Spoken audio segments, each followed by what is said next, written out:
L'organisation municipale.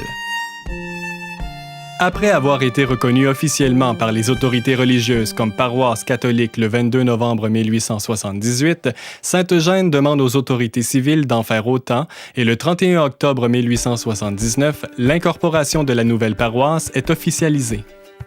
Louis Rosse, le premier maire, et ses conseillers représentant chacun un bout de rang, s'attellent immédiatement à la tâche.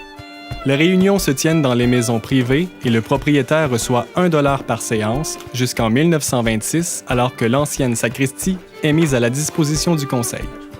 Ce n'est qu'en 1950 que la municipalité acquérera un ancien magasin de meubles qui servira dorénavant de salle municipale et qui est toujours en fonction en 2013. Priorité au réseau routier. Le réseau routier municipal était alors constitué de chemins de bûcherons et de chemins rudimentaires en terre. L'entretien et le déneigement reposaient entièrement sur les épaules des propriétaires qui avaient l'obligation d'entretenir la portion de chemin qui longeait leur propriété. Ils se cotisaient dans chaque rang ou portion de rang pour confier ces travaux à un responsable, mais la qualité était inégale et ce n'est que lorsque le gel solidifiait le sol que la circulation était relativement bonne. La multiplication des bris de voitures sur les routes de la paroisse, surtout à partir de 1919, entraîne une avalanche de plaintes et de poursuites pour le conseil municipal. Ce dernier, après règlement avec les victimes, doit à son tour exiger remboursement du propriétaire responsable du bout de chemin où s'est produit le bris.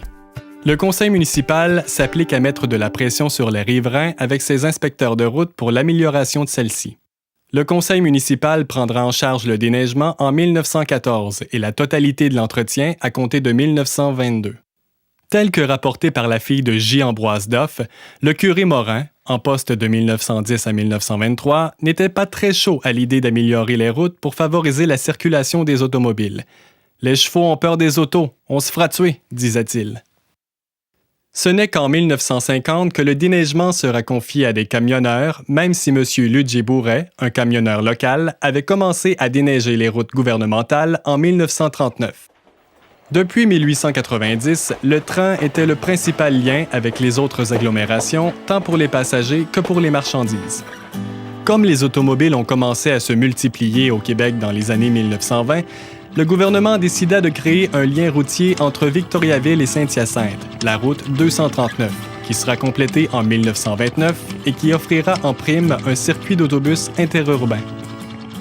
La route 9, qui deviendra plus tard l'autoroute Jean-Lesage ou l'autoroute 20 actuelle, sera réalisée en 1943 pour relier Montréal et Québec et donnera le coup de grâce à la gare locale qui fermera ses portes en 1955.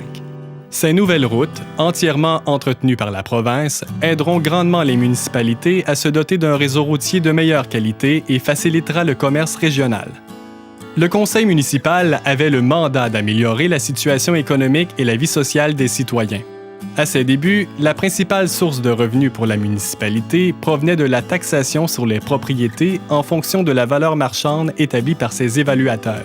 Elle arrivait aussi à soutirer quelques subventions du gouvernement provincial pour les chemins de colonisation et quelques rares programmes de soutien. Bien sûr, le gouvernement manifestait un peu plus de réceptivité aux demandes en période électorale. Ajoutez à cela la perception de quelques frais de permis d'hôtel et de colporteur, ainsi que les amendes occasionnelles. Les principales dépenses concernaient les salaires pour le secrétariat, les inspecteurs, les gardiens d'enclos, le juge de paix et les estimateurs nommés par le conseil. D'autres frais concernaient les travaux de voirie et d'entretien qui devaient se réaliser pendant l'année. Une petite portion du budget était allouée aux démunis. Le premier luxe que se paye la municipalité est le remplacement des vieux trottoirs en bois du village par des trottoirs en béton en 1921. L'avènement de l'électricité permet d'installer des lumières pour éclairer les rues du village en 1950. Les améliorations offertes au village suscitaient souvent la grogne dans le fond des rangs, car certains avaient l'impression de payer pour des services qui ne leur profitaient guère et pour des paroissiens plus en moyen qu'eux. L'éventail des revenus a peu évolué avec le temps et, de nos jours, les taxes foncières constituent toujours la source privilégiée. Avec le temps et l'amélioration des moyens financiers des contribuables, les services municipaux se sont modernisés pour tenir compte aussi des nouvelles préoccupations de la société moderne sur le plan économique, culturel, écologique et pour la qualité de vie en général. La municipalité bénéficie entre autres d'un service incendie, du service 911, d'un parc et d'un chalet pour les sports et les loisirs, d'une bibliothèque, d'un journal communautaire et d'un site Internet.